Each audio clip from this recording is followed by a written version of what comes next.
where it all began. As the mother of broadcasting in Kenya, you can trust KBC to bring you authentic news and programs to your living room. As KBC, we take pride in our unrivaled heritage as Kenya's trusted national broadcaster. Commanding over 92% digital television signal coverage of our country, 23 radio services that cut across our entire language spectrum, a national, regional and international digital presence backed by the most experienced and top-notch broadcast professionals in the industry. A very good evening to you. The new look Kenya Broadcasting Corporation is truly ahead of the pack. Turn to the mother of broadcasting in Kenya for stories that resonate with our identity, our aspirations as a people united in purpose. Real stories of hard work, of passion, of creativity, of big dreams. Stories that cement our nationhood. Stories that bring us together as one. We take pride in our shared heritage and destiny. KBC, informing, educating and entertaining Kenyans as one nation. KBC, Kenya's listening, Kenya's watching. Bwana Motiso, pikipiki yako ndio hii. Uko shoni yangu. Hii pikipiki ni unakumbuka uniekelea the lowest unique bid yako ilikuwa ngapi? 18 shillings. 18 shillings. Na unajua kuendesha hii gari? Kidogo. Haya, kitoko yako shika helmet, kifungu yako, chomoka na mali yako. Kujiunga na QuickBid ni rahisi. Enda kwenye M-Pesa, bonyeza paybill kisha weka business number 4032353. Kwenye account weka kodi ya bidhaa unayotaka na bid yako ya chini zaidi. Kwa mfano TV 16. Kisha weka shilingi 20 tu kama idadi yako. Weka bid yako pia kwenye www.quickbid.co.ke. Kumbuka, bid ya chini zaidi ya kipekee ndio hununua. QuickBid, bidhaa bora kwa bei ya chini. We've made progress, but not enough to move us to the last mile. So our partners represented here today, we want to say thank you for joining this fight, but also to say don't abandon us at the last mile. Because during the last mile, we need a push. We need to go at it with everything that we have. We are signing up to new targets. Targets are so ambitious that we hope that indeed, as the world has said, that in the next 5 years, we shall be able to ensure that everyone who requires an HIV diagnosis to be put on treatment, access that test and is put on treatment, their virus suppressed, and they're able to live a dignified life.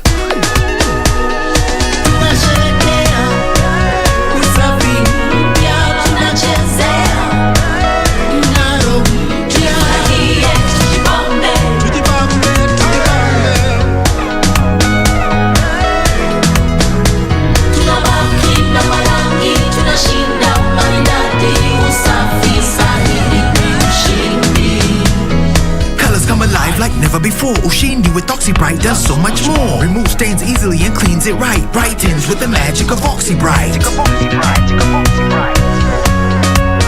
It's a brighter life with Ushindi. Get the VIP access to the best shows on KBC Channel 1. We have something different, something special to spice you up. Get ready for new, exciting and captivating dramas. Movies. I love the smell. Comedy. I went to the popos. Drama. Will he assault the queen in my house, in my presence? News, sports and so much more. Do the things that make you happy on KBC Channel 1.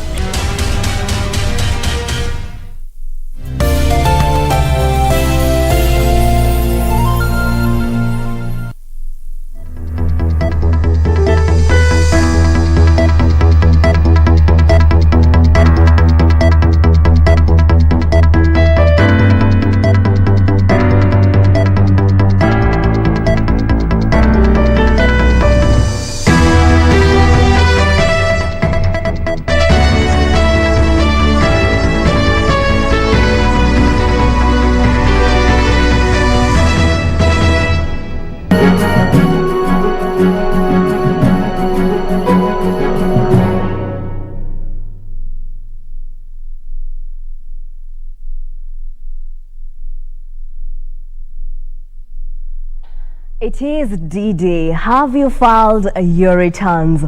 Well, good afternoon. This is Lunchtime News. It is the 30th day of June 2021, and here on Lunchtime News we have a comprehensive bulletin lined up for you this afternoon. My name is Jackie Wambiru. Our sign language interpreter is Ann Wangeshi. Remember, you can interact with us on our Twitter handle at KBC Channel 1 or at Jackie Wambiru, as well as our other social media platforms at KBC Channel 1. Now, Sarafina Robi kicks off our bulletin at the Court of Appeal, where the appeal against the High Court ruling nullifying the BBI bill entered day 2 at the Court of Appeal, with the BBI Secretariat and Raila Odinga's lawyers giving their submissions. At the same time, the IEBC also gave their submissions. Now we link up with Sarafina Robi to give us an update. Sarafina? Indeed, a very good afternoon, Jackie. We're coming to you live from the Supreme Court grounds, whereby, as you have mentioned, the hearing of the appeal of the Consolidated Building Bridges Initiative is ongoing, and we are currently on a lunch break, given that people have gone for a break, and then we'll resume as we continue to listen to the next appellant, who is President Uhuru Kenyatta. Given that this hearing began yesterday, Jackie, and as of yesterday, we were able to see submissions that were given by the Office of the Attorney General, as well as were able to see the BBI Secretariat, lawyers representing the BBI Secretariat, as well as the former Premier Raila Amolo Odinga, who were able to give submissions. But some of the lawyers representing BBI Secretariat and Raila Odinga did not finish the submissions yesterday. Therefore, they were given more time today so that they could complete their submissions. As of morning, we're able to see lawyer Atiende Amolo give his submissions in regards to this appeal of the BBI, of the Building Bridges Initiative, of a ruling or a judgment that was given on May the 14th that stopped it, rendering it unconstitutional. Well, as lawyer Atiende Amolo was giving his submission, some of the factors or the grounds that were discussed yesterday also came into place today, or were presented today, most of them being issues to deal with the basic structure doctrine, which was also tabled today in today's submissions by lawyer Atiende Amolo, who was able to make references to a number of issues, including to when the constitution was being made, saying that the committee of experts had settled or had come up with a parliamentary hybrid kind of system, but when it was presented to the parliamentary select committee, they opted for the presidential kind of system, but the committee of experts now had to settle for the presidential system due to a political compromise. Also, some of the issues that were discussed today during the submissions included the issues whereby in matters dealing with the promoters of the BBI, the Building Bridges Initiative, whereby President Uhuru Kenyatta had been mentioned to be one of the initiators of this initiative, whereby the lawyers of the BBI Secretariat and Raila Amolo Odinga were able to say that there was a letter that had been tabled in court in one of the affidavits, whereby it says the promoters of the Building Bridges Initiative are Dennis Waweru and Junet Mohammed, and not President Uhuru Kenyatta. Also, another issue that was discussed in today's submissions by lawyer Atiende Amolo included the issue of the task force that was being led by the late Yusuf Haji, whereby it was tabled that as of 30th of June 2020, no task force or select committee had been put in place tying them to this initiative. Therefore, this ground is futile. Also, other issues that came up during this presentation were issues to do with were issues to do with a number of issues, including the IEBC, whereby after the BBI Secretariat, lawyers presented or gave their submissions, which was lawyer Otende Amolo, were able now to see submissions from the Independent Electoral and Boundaries Commission give their submissions, whereby they were led by the former Attorney General Githu Muigai and Eric Gumbo, whereby they were put to task to explain a number of issues that the High Court based their annulment of the BBI initiative, some of which included the verification of signatures, whereby they were put to task to explain if indeed that was followed, including the administrative procedures, if they were duly followed, which were some of the grounds that were followed to have the BBI initiative rendered unconstitutional, and also some other issues that were discussed in the submissions of the IEBC included grounds to do with the quorum, the minimum number that is required for the commissions of the IEBC to conduct their matters, whereby there was contradiction in terms of the quorum needed of 5 or 3, whereby they based their references on a previous judgment that had been given by Justice Okwani, saying that the High Court did not look into that judgment that had been issued earlier on. Also, other submissions that were given by the former AG Githu Muigai were that there shouldn't be a matter saying that the Constitution cannot, or the parts of the Constitution that cannot be amended, since this can lead or can result into an insurrection, calling on the court to make sure that it considers such issues when making or coming up with a judgment for this matter. When we come back from the lunch break, now we'll be able to get submissions from President Uhuru Kenyatta. Back to you, Jackie. Well, that was our reporter Sarafina Ruby coming live from the Court of Appeal, where the appeal against the High Court ruling nullifying the BBI bill entered day 2. It will proceed later on in the afternoon. For now, we carry on. In other news, anti-HIV AIDS crusaders in Meru County have raised an alarm over poor suppression of the disease among the youth in the county. The group says HIV AIDS prevalence among the youth in Meru County stands at 2.5% against the country's 51%.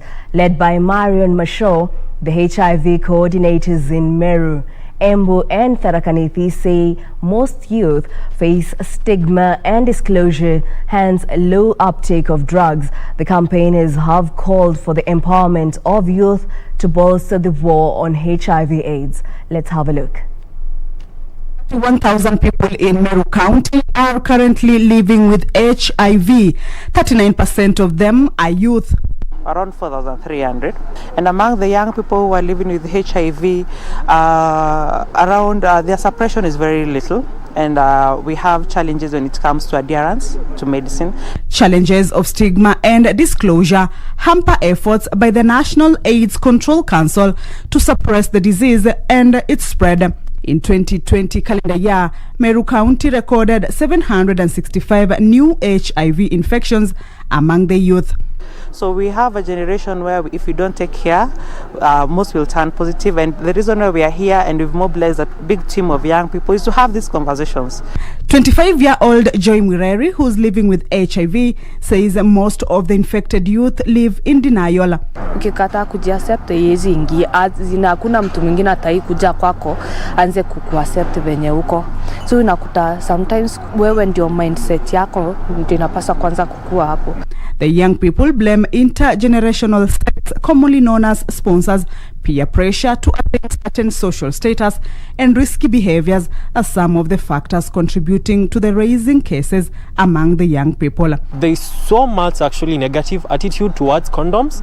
People say somebody's not going to enjoy sex. Actually, not just towards condoms, towards anything that can actually prevent HIV. Unakuta mtu hataki kujua status yako ni gani, anassume you're okay. What we do as youths, tuna assume. The anti-HIV AIDS campaigners say youth need to be empowered both economically, mentally and psychologically if the infections are to go down. vulnerability of being a young woman in this society. They've talked about sponsorship and everything. Those are the challenges affecting them, and especially empowerment. The youth need to be empowered, and that's why the HIV program and the NAC, we're looking for programs and linking them up to the Kazi kwa Vijana, linking them up to Women Enterprise Fund for the young women, linking them up to the Apatan agricultural program. Kamchemenza for Lunchtime News. Now, county assemblies are blaming the Senate for the financial hitch affecting county governments. The accusation came from MCAs across the county assemblies as they debated to pass a respective financial bill for the year beginning July this year. Busia County Assembly Budget Committee Chairman Linus Asiba, who spoke at the County Assembly after passing a county budget of 8.4 billion shillings, observed that the National Treasury delay in disbursing funds to the counties is the biggest elephant in the room, noting that it is making it difficult for counties to run their operations. The committee chairman revealed that 5 billion shillings was set aside for recurrent salaries and operations, while 2 billion shillings was set aside for development projects as Health Department took the lion's share. Senate ilirudisha nyuma implementation because walengangana huko juu and they approved at around December. Hata pesa yenyewe wanaleta kidogo kidogo kama aspirin. Disbursement ya funds imekuwa kidogo sana. This as Kisii County Assembly passed a downscaled financial bill for 2021-2022. The 12.581 billion shillings against 12.600 billion shillings for last financial year will go towards completion of stalled projects from 2013 to date and settlements of debts, among others. According to the Budget Estimates Committee Chairman Dennis Ombachi, the lion's share of the estimates will go to the health docket to the tune of 4 billion shillings. Ombachi further stated that education docket will receive 770 million shillings, with the county assembly being allocated 1 billion shillings. Governor James Ongwae, who is awaited to assent to the bill, pledged to ensure funds were released promptly. Ile kitu ambayo tunaona kama inaweza kusaidia county ni evaluation roll ili waweze kupata property tax. Kumekuwa na shida ya kukusanya ushuru kwa sababu the streams za kukusanya ushuru hapa Kisii ni limited. Sasa they are expanding the revenue streams. And Kericho County Executive Officer in charge of Finance and Planning, Dr. Patrick Mutai, has presented the highest ever budget estimates for 2021-2022 of 8.6 billion shillings. Mutai, who addressed the press after reading the budget at Kericho County Assembly, said the estimates focuses on completing key legacy projects for Governor Paul Chepkonyi, who is serving his final term. A total of 4.6 billion shillings was allocated to the recurrent expenditure, while 3.67 billion shillings was allocated to development projects. We intend to fund this budget using or through the equitable share, as well as also the local collections that we are collecting just from the various streams, including even our hospitals. We also have grants from the donors. We also have grants from the national government. Beatrice Gatonyengetich, Channel 1 News. Well, away from that, the Kenya Roads Board has embarked on a program to train commercial motorcyclists in 13 counties as part of ongoing efforts to promote road safety. Director General Rashid Mohammed says the board has noted with concern that many boda operators still lack basic road safety tips, a situation that is likely to negate the success of various awareness campaigns. Let's take a look. At least 300 boda operators have benefited from the training that took place in Kajiado Central at the KCB grounds. Kenya Roads Board Director General Rashid Mohammed said the board will continue to focus on promoting road safety initiatives in the country. For the Kenya Roads Board, we would like to have safe roads, ensuring that our riders are safe and all our stakeholders are also safe. Statistics from the National Transport Safety Authority (NTSA) indicate that 588 boda riders died in road accidents between January and June 20th, 2021. NTSA reports that the deaths rose by 160 from the 428 deaths reported in the same period last year. It's unfortunate that we are having so many accidents and incidents of boda riders, and that is why we have undertaken it as our mandate to ensure that all our stakeholders are safe. The Kenya Roads Board (KRB) is training boda operators in a bid to reduce accidents, improve road safety, and influence behavior change on road usage. Jacqueline Masharia for Lunchtime News. Well, that report by Jacqueline Masharia brings us to our fast break here on Lunchtime News. Don't go too far. We'll be right back.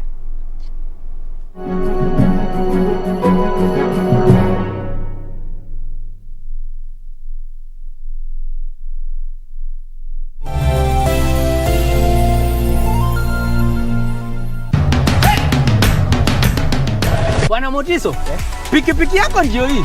Uko shwani yangu. Hii pikipiki ni unakumbuka uliekelea the lowest unique bid yako ilikuwa ngapi? 18 shillings. Na unajua kuendesha hii gari?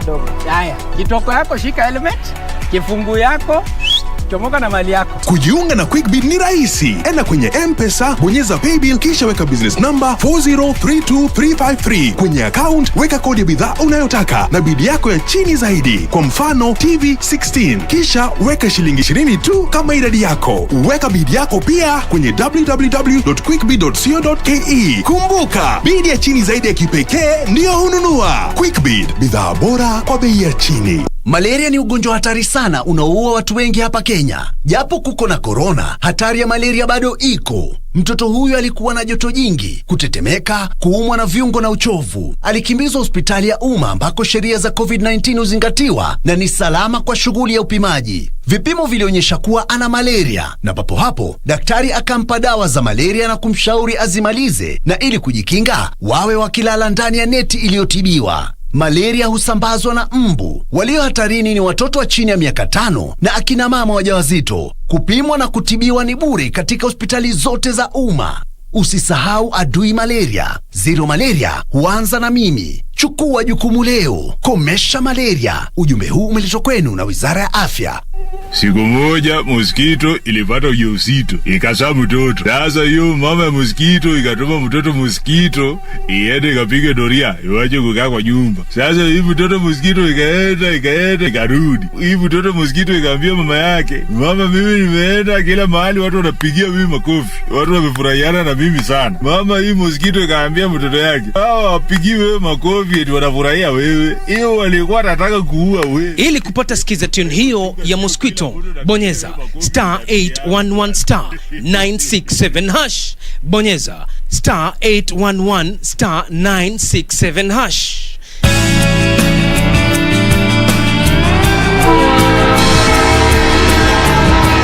Welcome to the future of railway cargo transport, presented to you by Kenya Railways. We understand that the greatest challenge in long-distance cross-border traffic is the reliable and timely movement of freight, and so the Madaraka Express brings you the best modern rail service available in the East African region today. Kenya Railways has established an integrated transport service with start and destination responsibility. We are here to move you and your cargo across from the coastal port city of Mombasa to your destination reliably, safely, and efficiently by operating a high-frequency, long-distance connection service that links the railway system with road and marine transport points. Kenya Railways, right on track.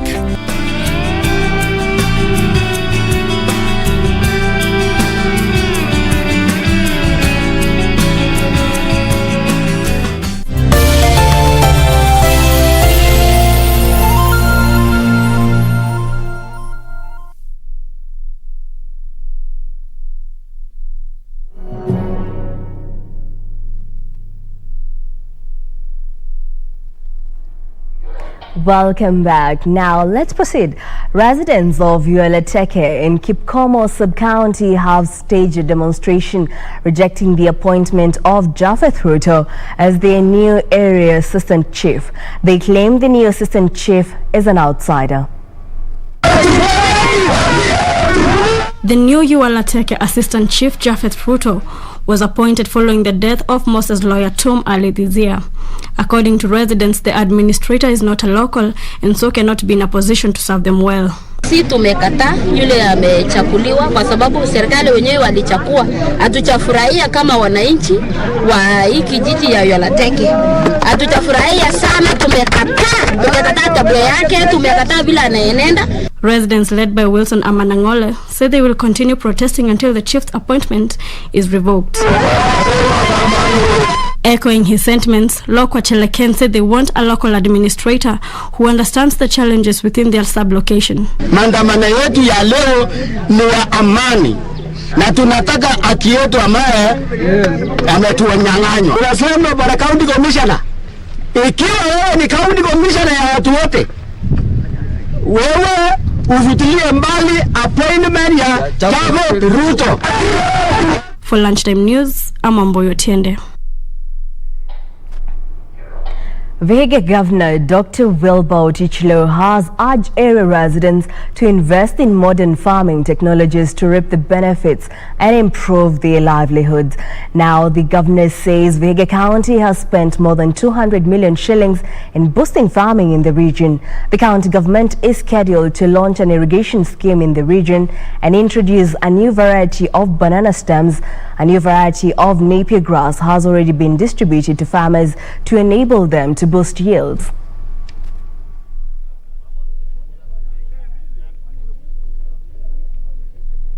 Ya irrigation ni 47 million ambao tena tunaanza. Umesikia kwamba tumepatiwa sasa license, so kuanzia mwezi ujao tunaanza hiyo. Hiyo itakuwa ya manufaa kabisa kwa watu wa area hii. So na itaandika tena vijana wengi sana kazi. Nairobi County Women Representative Esther Passaris has urged Kenyans to embrace the spirit of the Building Bridges initiative, even as it is caught in legal contest. Passaris says the initiative is well-meaning and if implemented, it will address the needs of many Kenyans. While donating bedding and issuing bursary check at Highway Secondary School in Nairobi, whose premises were razed down by fire, the legislature drummed her support for the Building Bridges initiative, which seeks to amend the 2010 constitution. We are hoping, we were hoping that the BBI, and we hope that the BBI will get back on track, because the BBI will give the MPs double the CDF they're getting right now. They were getting 100 million, they will be able to get 200 million. So with 200 million, they'll be able to build more schools, give more bursaries, and also build more police stations. Passaris further urged Kenyans to avoid what she termed as dirty politics ahead of the 2022 general election. If we can sort out the differences that we have every time we have an election, we will be able to attract investors. Our president is working very, very hard to try and bring resources to this country and investors to this country. And the only way to do that is to have peaceful elections. Away from matters related to the BBI, a group of pastoralists in Isiolo County has embarked on a mission to produce adequate fodder to cushion their livestock from effects of the ongoing dry season in the region. Korbesa Fodder Group Chair Hassan Jirma stated that the project will help members address perennial challenges that come with drought. In recent past, herders Merti area of Isiolo have been involved in conflict with their counterparts in neighboring Wajir County. A situation that left 11 people dead in two separate attacks at Urura and Madowale villages this year, attacks that are attributed to scarce pasture and water. Through the Drought Resilience in Isiolo County program launched in March, that is spearheaded by the government in conjunction with the European Union, residents of Korbesa and Landanur areas have been equipped with basic training as well as grass seeds and equipment to enable them prepare fodder and store it for use during dry spells, as well as sell the surplus to pastoralists from neighboring areas, including those from Wajir and Garissa counties. Na huu mradi umesimamia kupunguza yale makali ya ukame ambao wenzetu ambao wanaishi katika hayo maeneo wanakumbana nayo mwaka nenda mwaka rudi.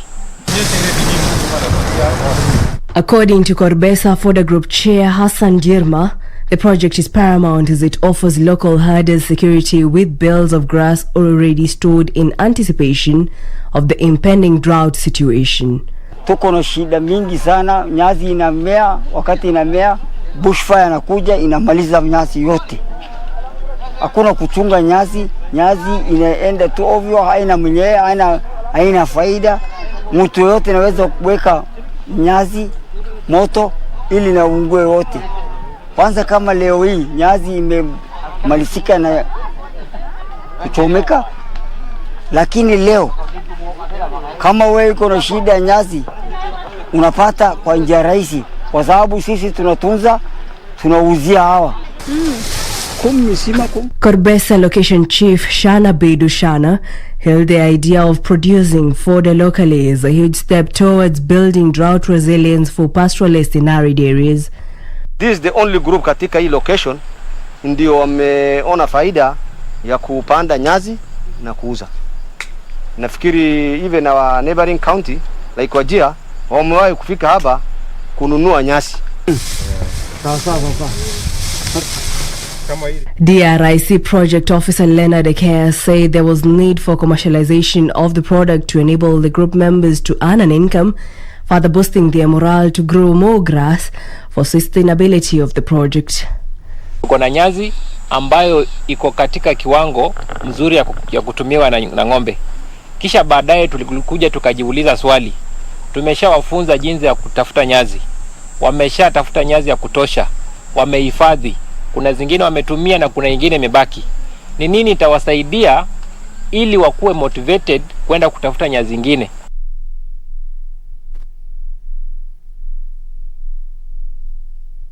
And across borders, rebel fighters in the Tigray region of Ethiopia continue to gain ground after recapturing the regional capital Mekelle from government forces. According to UN officials, the rebels have entered the town of Shire about 140 kilometers to the northwest and are now in control of most of the region.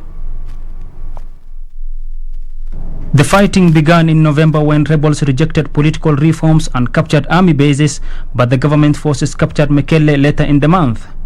The government has declared a ceasefire in the 8-month conflict, but the rebels have vowed to drive their enemies from Tigray. The fighting between the Tigray People's Liberation Front and government forces has left thousands of people dead and more than 2 million displaced. Meanwhile, dozens of people have died in Canada amid a historic heatwave that has smashed temperature records. The country broke its temperature record for a third straight day on Tuesday, recording its highest ever temperature of 49.5 degrees Celsius.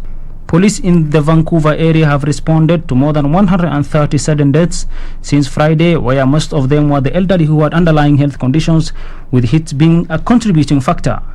The US Northwest has also seen high records and a number of fatalities. Experts say climate change is expected to increase the frequency of extreme weather events, such as heat waves. Elsewhere, South Africa's former president Jacob Zuma has been sentenced to 15 months in jail by the country's highest court, where he has been given 5 days to hand himself to police. The sentence comes after the Constitutional Court found him guilty of contempt for defying its order to appear at an inquiry into corruption while he was president.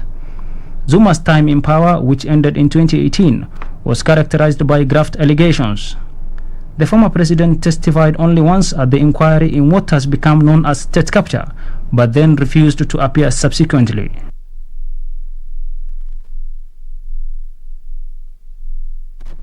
Well, we'll now take a short break. When we come back, business news is up next.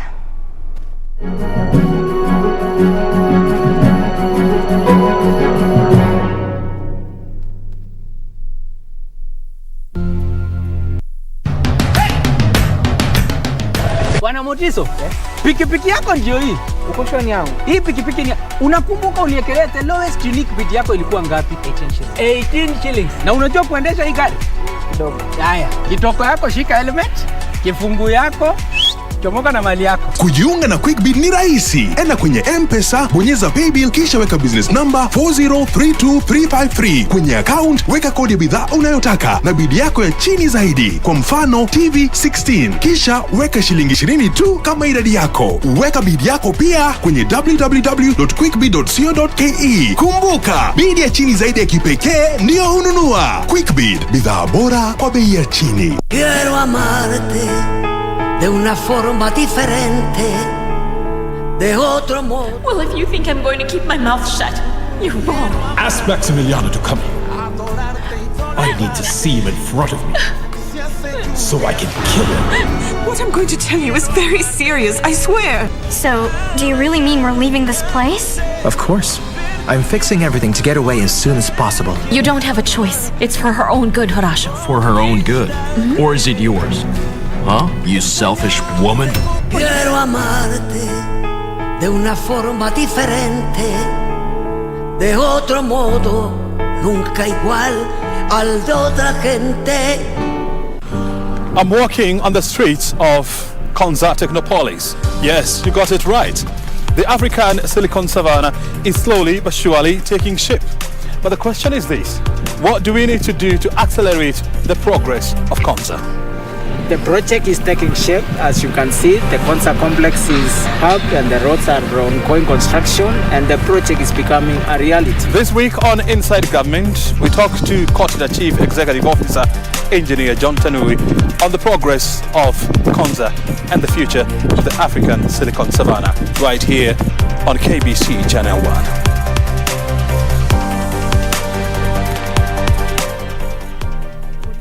To get Skizatune Hail Mary, dial star 811 star 963 hash. Hail Mary, full of grace, the Lord is with thee.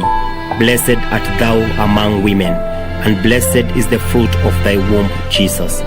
Holy Mary, Mother of God, pray for us sinners, now and at the hour of our death.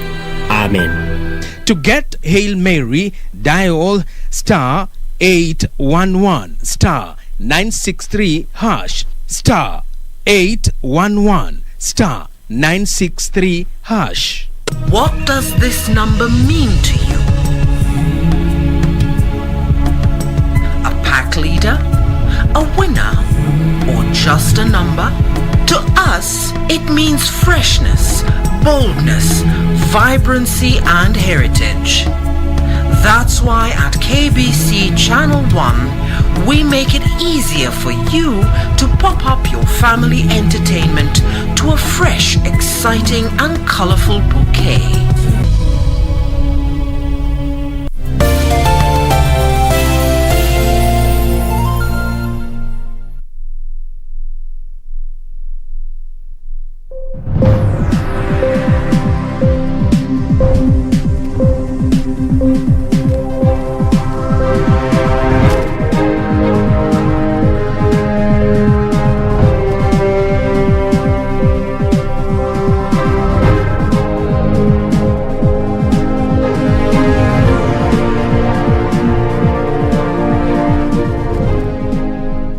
And now in the business world, have you filed your tax obligations? If yes, you're part of the 4.5 million Kenyans who have already filed their returns. And if your answer is no, then you risk a penalty of 10,000 shillings if you fail to file your returns by midnight. And as our reporter Caroline Jenga reports, on top of the fine, you also risk being blocked from applying for jobs or opening a bank account by the Kenya Revenue Authority. Let's take a look. The Kenya Revenue Authority had given taxpayers until today, which is the last day of the financial year 2020-2021, to file their annual tax returns. With the imminent deadline, only 4.5 million Kenyans have successfully filed their income tax returns out of the 6.5 million target. KRA tax manager Wanja Wangondu says about 1.5 million Kenyans are yet to file their tax returns. Wangondu says the number is, however, an increase compared to the 3.1 million who had filed their returns by the same period last year. It is a 25% increase for the similar period last year. So that clearly indicates that Kenyans are coming out in big numbers. And I know by today, tomorrow, we will see a great increase on the same. Individuals who fail to file income tax return by midnight will face penalties of up to 10,000 shillings and risk being blocked from applying jobs or opening bank accounts. And some jobs these days when we are applying for some tenders, tax compliance certificate is a requirement. So if you have not filed, then you're not tax compliant. And so you'll not be able to get it until you file and pay the penalties that you're required to. The taxman says they have enhanced the iTax system to handle the high traffic traditionally witnessed during the last-minute rush. KRA has ruled out extension tax filing deadline, saying Kenyans had been given ample time to comply. Individuals with the employment income require P9 forms issued by their employers to file their tax returns. Caroline Jenga for Business News. Well, if you're like me and you don't like to lose money, I suggest you file your returns. Now, moving on, 3 key roads connecting the new LAMU port to the hinterland will be completed in the next 24 months, boosting operations at the port. Construction of the LAMU port Ijara Burthei to Kiunga and Ijara to Hulugo roads have already started. Construction of the 3 roads will be done through exchequer funding, according to LAPSET resident engineer Joaquim Nyamwaro. Our coast reporter Ann Burrows in Lamu County and filed this report. The infrastructure of the LAPSET corridor project is taking shape with the 3 major road works ongoing. Last month, works on the 453-kilometer roads commenced, offering much relief to the port. According to the resident engineer Joaquim Nyamwaro, the first phase of the construction of the LAPSET corridor is 8% done. Joaquim says the contractor China Communication Construction Company is working round the clock to ensure the project is completed by mid-2023. He'll now move to section 2, that is Ijara Budei and Ijara Hulugo and Budei Kiunga. So the entire project duration is 24 months, and then thereafter we have defects liability period of 12 months. The 3 roads are critical in connecting Kenya to Ethiopia and South Sudan markets. Resident engineer Joaquim Nyamwaro says the roads are the main artery for cargo evacuation from the Lamu port. In the meantime, we have also done the Lamu-Garissa Road, and Garissa Road has been improved. So we expect the cargo movement from the port of Lamu to go on seamlessly, because even from Garissa to Isiolo, we have a road which has been done from Modika to Modogashe, and there are also works going on from Isiolo, Kulamawe to Modogashe. We have contractors who have been procured, and the works are going to start very soon. The 259-kilometer Lamu port to Ijara is expected to be completed in 1 year despite harsh weather conditions. Despite the rough climate, the contractors put on measures. So far, there are works going on other sections in Ijara and Garissa. He has put on 3 teams. There's a team in Ijara working the stretch of around 100 kilometers. There's also another team from Garissa, and there's also another team working from Lamu. So we expect with the level of mobilization, the contractor to complete these works. Meanwhile, the facelift of Manda Airport is ongoing after the government set aside 121 million shillings. The expansion of the airport is expected to boost tourism and trade in Lamu County and surrounding regions. For KBC Lunchtime News from Lamu County, I am Ann Burrows. Now from LAMU County, let's cross over to Laikipia County, where the county government is targeting infrastructure and health investments as a way of enabling economic growth through the allocation of 1.7 billion and 2.1 billion shillings respectively to the sectors. Laikipia County Finance Executive Murungi Ndai has said the county opted to prioritize infrastructure and health as key deliverables for the county government to stimulate economic growth. According to the Control of Budget report, county spent 221.4 billion shillings during the period, representing 44.2% of the total annual county government's budget. Recurrent expenditure was 173 billion shillings and development took up 48.5 billion shillings, representing an absorption rate of 25%. Counties are now turning their finances to long-term economic growth activities. Bajeti ni bajeti ya kipekee sana kwa sababu ni bajeti ambayo haswa inaangalia jinsi tutaleta pesa kwa mfuko wa Njiko. Laikipia County government has anchored a 1.2 billion shillings infrastructure bond into its 2021-2022 county annual budget. This will see an allocation of 280 million shillings to grade and gravel 900 kilometers of roads in key urban centers and markets in the county. Tuko na leasing program yenye saizi tumepanga itakuwa tutafungua barabara kilomita 60 kwa kila ward. Further, 23.1 million shillings will be spent to equip youth with skills and construction of culverts to address drainage issues as unemployment grips counties due to effects of the COVID-19 pandemic. First item yenye tumepatia kipaumbele ni kulipa madeni ya watu wenye wamefanya kazi hapa na hawajalipwa. Ndio tunawaita kwa Kiingereza payables.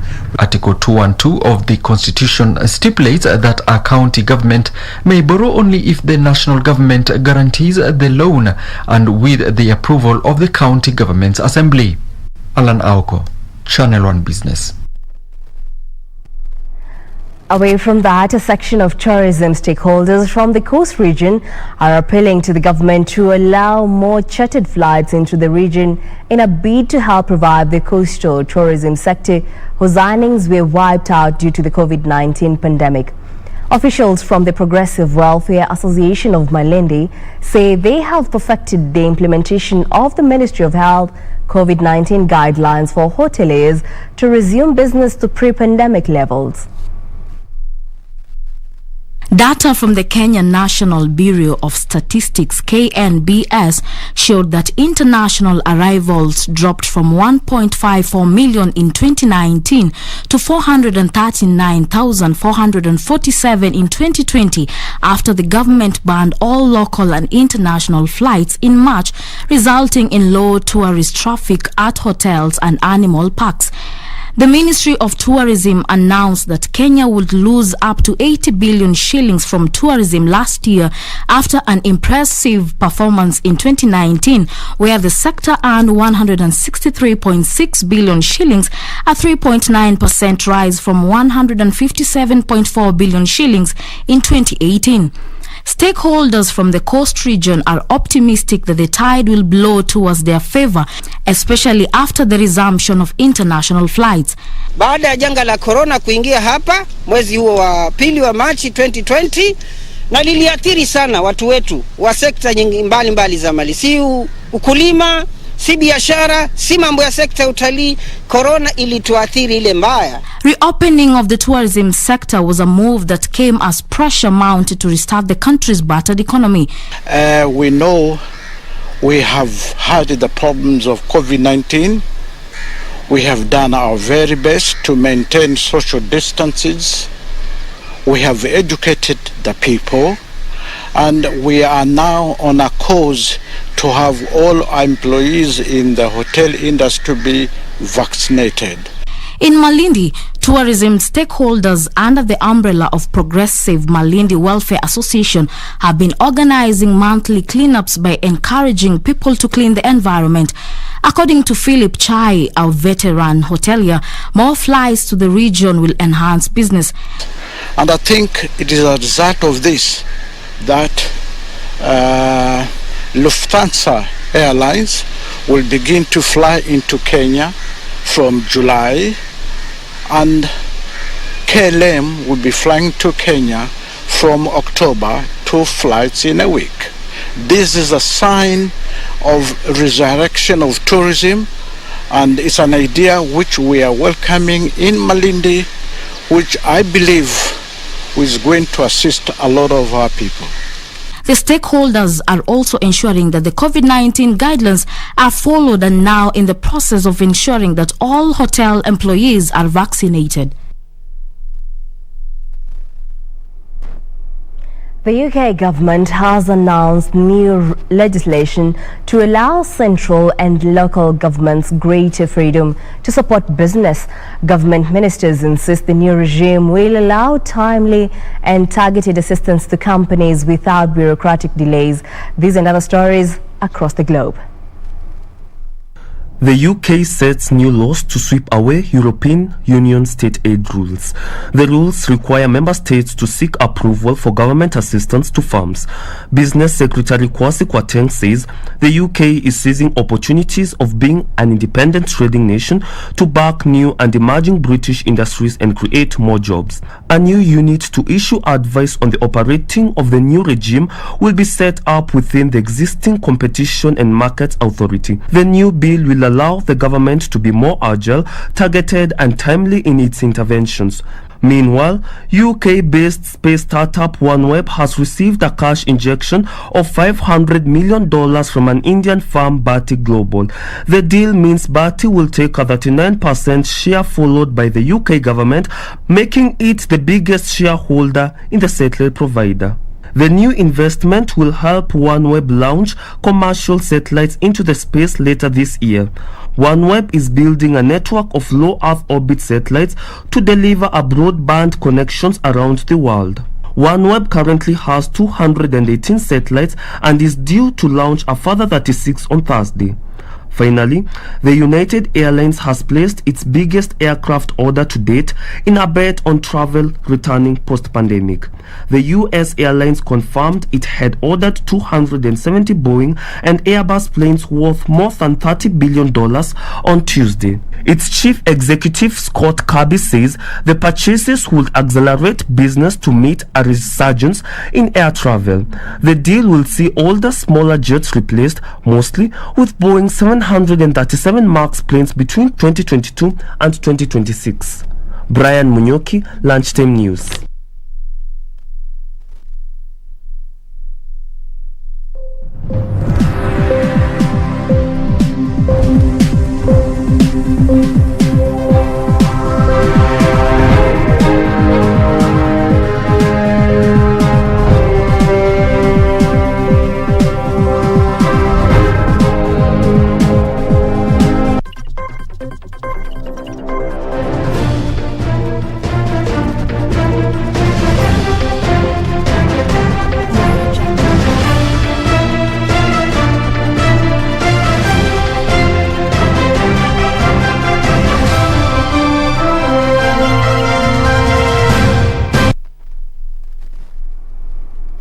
And in the sports arena, the national boxing team head coach Musa Benjamin is confident the team will post good results at the Tokyo Olympic Games.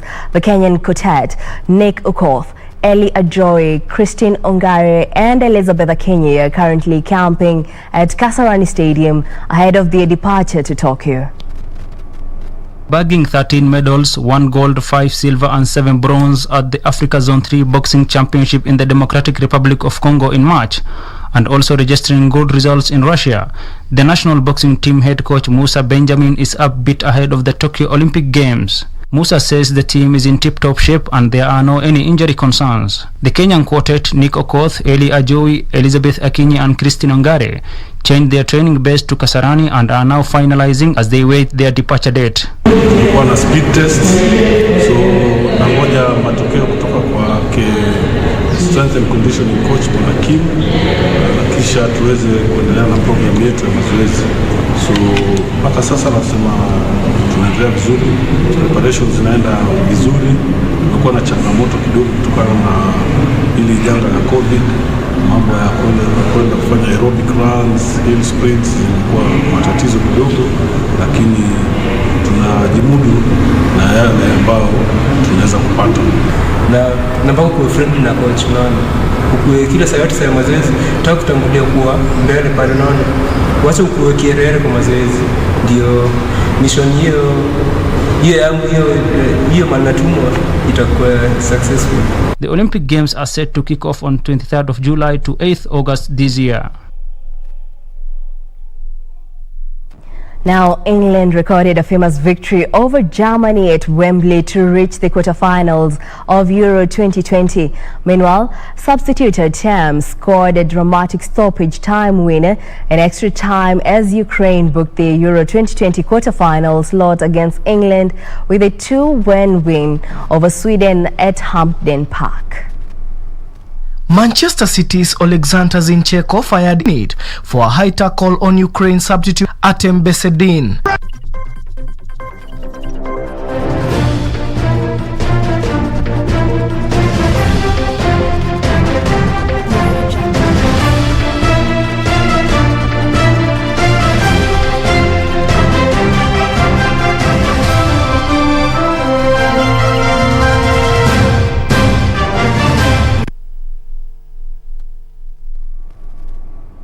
Well, that brings us to a halt this afternoon. Thank you for choosing Lunchtime News.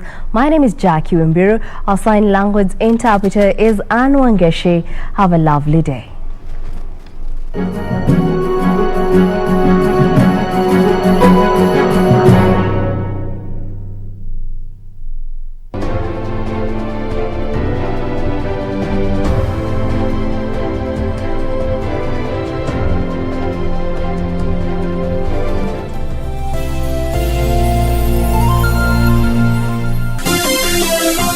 Vera Beauty College. Vera Beauty and Fashion College with branches in Nairobi, Eldoret, Thika and Meru. Did you know that we are a TVET approved institution?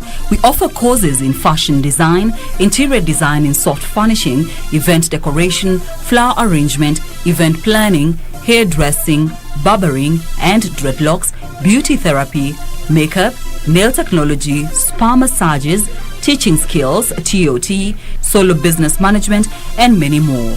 Register now and visit our website on www.verabeautycollege.com. You can also call on 0725 923 550 Nairobi branch, 072